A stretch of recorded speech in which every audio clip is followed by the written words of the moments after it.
Клещи в Якутии. Что делать в случае укуса? Заехать на автопоезде в гараж и правильно припарковаться. В удачном определили лучшего водителя. Гонки только для внедорожников. В Нерюнгринском районе состоятся соревнования «Хален».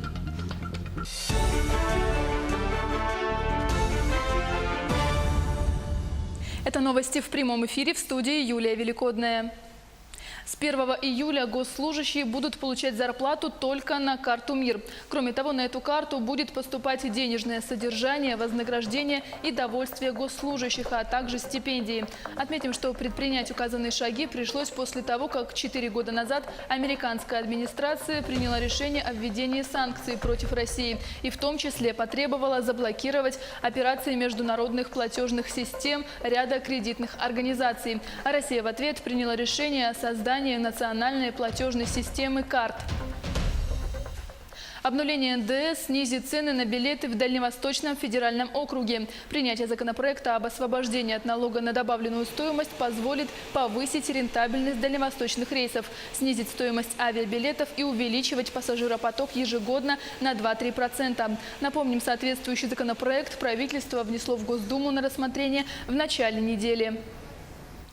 Финансирование между кинематографами распределили в Госсобрании. В Ултумане состоялось расширенное заседание Комитета по бюджету, финансам, налоговой и ценовой политике, вопросам собственности и приватизации. В бюджете предусматривалось финансирование по части развития кинематографа в размере 5 миллионов рублей Сахафильму и отдельно на проведение кинематографа. Сумма была секвестирована. Депутат Виктор Федоров внес предложение по сохранению предусмотренных ранее средств. Кроме того, он предложил предусмотреть 3 миллиона создателям фильма «Жар птица». Буквально за 5–7 лет наш кинематограф поднялся на такие вершины, что завоевывает гран-при на международных кинофестивалях. Ведь на самом деле кино – это кинопроизводство, это местное производство, это развитие местной промышленности по большому счету. Это тот магистральный путь, который может быть полезен для республики, для ее культуры, для ее развития. К другим темам. В Якутске энергетики проводят реконструкцию линий электропередачи в 17-м квартале по улицам 8 марта, Дальняя и Песчаная. В зимнее время проводились строительно-монтажные работы по сборке и установке новых деревянных опор с железобетонными приставками. В данный момент электрики проводят работы по монтажу новой воздушной линии с самонесущим изолированным проводом протяженностью 3 километра. Это повлечет за собой увеличение надежности и качества напряжения во всех этих жилых домах, которые подключены. Подключены по этим линиям 101 дом. На текущий момент мы переключили уже 55 домов и еще предстоит остаток переключить. Поэтому я обращаюсь к собственникам, жителям домов для того, чтобы обеспечили доступ к электроустановкам в этих домах для переключения на новые линии электропередач. Летний отдых на природе может испортить укус клеща, и тогда здоровье становится под угрозу. Летом в Алданском районе от кровососущих пострадали почти 4 десятка человек. Эпидемиологи напоминают, в случае укуса клеща необходимо срочно обратиться в больницу. Продолжение темы в следующем сюжете. Как кусаются клещи, наступившим летом узнали уже 36 жителей Алданского района, 5 из которых дети. Примечательно, что из всех пострадавших только 1 человек позаботился о своевременной вакцинации. Всем остальным была проведена экстренная профилактика противоклещевым иммуноглобулином. При обнаружении клеща нужно обязательно обращаться в медицинское учреждение, где вам клеща правильно снимут и назначат экстренную профилактику клещевого энцефалита. Клещи являются переносчиками множества заболеваний. К наиболее серьезным относятся боррелиоз, известный как болезнь Лайма, и энцефалит. Клещевой энцефалит не всегда заканчивается благоприятно.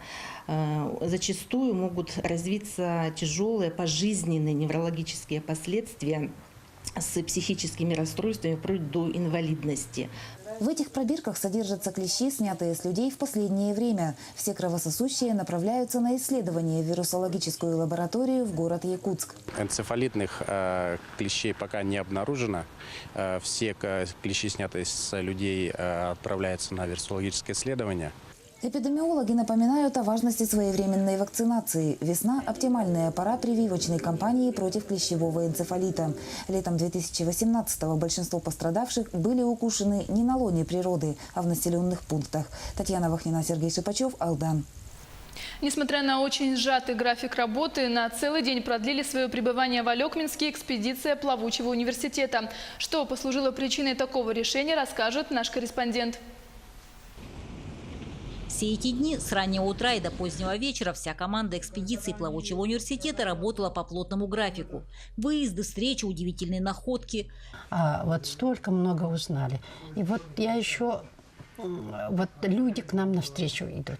Например, вчера мы были в Заречном, и нам, например, нас возили озеро Тунгускю. Это уникальное озеро. Столько уникального местного значения. Озеро, кажется, наполняется, потом какие-то годы определенные, она уходит, вода, остается воронка.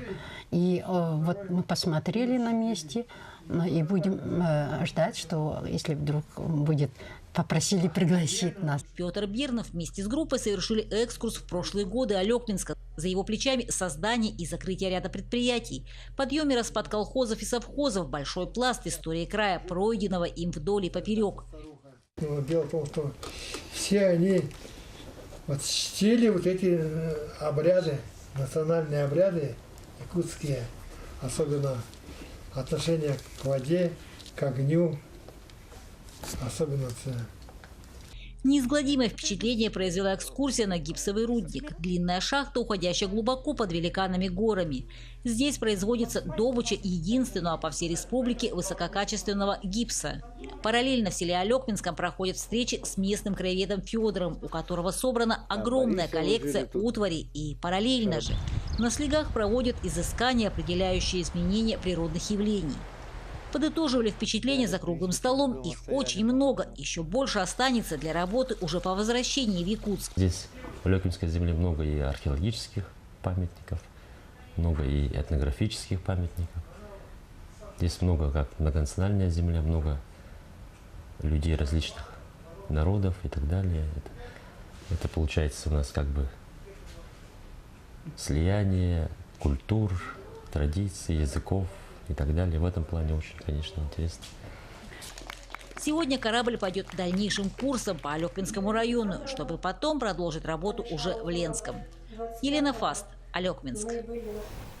Тем временем известна программа празднования Дня реки Лена. Ежегодно по всей республике проводятся экологические мероприятия, посвященные к этой знаменательной дате. В этом году главной станет акция под названием «Река Лена. Гордость Якутии». 2 июля на площади Ленина будут проведены мастер-класс по отбору проб воды, флешмоб, квест-игра на знание реки и детский конкурс рисунков на асфальте. Завершением праздничного мероприятия станет экологическая акция «Чистый берег» по очистке прибрежной полосы реки Лена от бытового мусора. Уже в 4-й раз в съемках фильма «Тыгын-Дархан» принимают участие жители Якутии. На территории Усхатын проводятся съемки еще одной важной сцены – благословения Тыгын-Дархана с главой великого народа Саха. Историческая эпопея обещает стать не только самой масштабной в истории якутского кино. Это будет первая лента об истории народа Саха, над которой работают этнографы, археологи и историки. Они помогают воссоздать образ жизни, обычаи, быт и военное дело тех времен. Чтобы полностью погрузить зрителя в эпоху 16 века, пришлось искать нетронутые пейзажи по всей Якутии. Съемки уже велись в 10 районах. Вот несколько дней назад узнал о том, что будут вести съемки нашего легендарного исторического фильма «Тыгын-Дархан». И вот всей семьей мы изъявили желание поучаствовать, вырваться, как говорится, из городской суеты, оказаться на лоне природы, отдохнуть и почувствовать себя в роли актера. 24 водителя из Удачнинского ГОКа поборолись за звание лучшего. Конкурс профмастерства по профессии водитель прошел в 2 этапа. Теоретическая часть, после которой финал – заехать на автопоезде в гараж, преодолеть змейку и правильно припарковаться. За каждую ошибку насчитывались штрафные баллы. Кто стал победителем местного конкурса и получит премию, расскажет моя коллега. Будем выполнять заезд задним ходом в бокс. Для этого надо вытянуть автопоезд вперед, чтобы он стоял по возможности как можно прямее. проехать колею, припарковаться и заехать в условный гараж. Причем сделать это на автопоезде. Задача, с которой справится не каждый водитель. Евгений Новиков за баранкой уже не первый год. Опыта говорит немало. Это подтверждает и призовые места, которых он уже занял не одно. Принимал участие в 2016 и 2017 году. В 2017 году участвовал и в местном конкурсе, и в районном конкурсе. Позанимал первые места. В 2017 году, конечно, в районном конкурсе не удалось занять место. Ну, посмотрим, что будет в этом году. Лучшего водителя в Удачненском комбинате определяют ежегодно. Конкурс профессионального мастерства для участников – это в первую очередь вызов самому себе. В этом году их заявилось 35 человек. Схема соревнований уже стала классической. На первом этапе водитель обязан доказать знание правил дорожного движения. Те, кто прошел это испытание, допускали к следующему этапу. Таких оказалось 24. Они соревновались за главный приз. Самое основное – это будет денежная премия, вознаграждение денежное. А вообще рецепты уважения в автобазе, в коллективе. Приятно, когда рядом с тобой работают такие профессионалы. Такими людьми мы гордимся. Вот, и ребята это понимают. На трассу вышли не только водители со стажем, но и новички. Эльзир Чираев участвовал впервые и показал хорошие результаты. Говорит, молодежь вполне может конкурировать за звание лучшего. Гордость. Буду хвастаться, показать взрослым водителям, что молодые тоже могут, чтобы нас где-то не ущемляли, там, типа, еще молодой и так далее. Ну и премии, как бы, у всех семья, дети. Надо кормить. Подарки будут. По итогам конкурса первое место между собой поделили сразу несколько водителей. Евгений Новиков, Эльзир Чираев, Басик Андрей и Заикин Евгений. Каждый из них будет награжден денежной премией в размере 19 тысяч рублей. Злата Курбанова, Денис Хазов, телеканал «Алмазный край».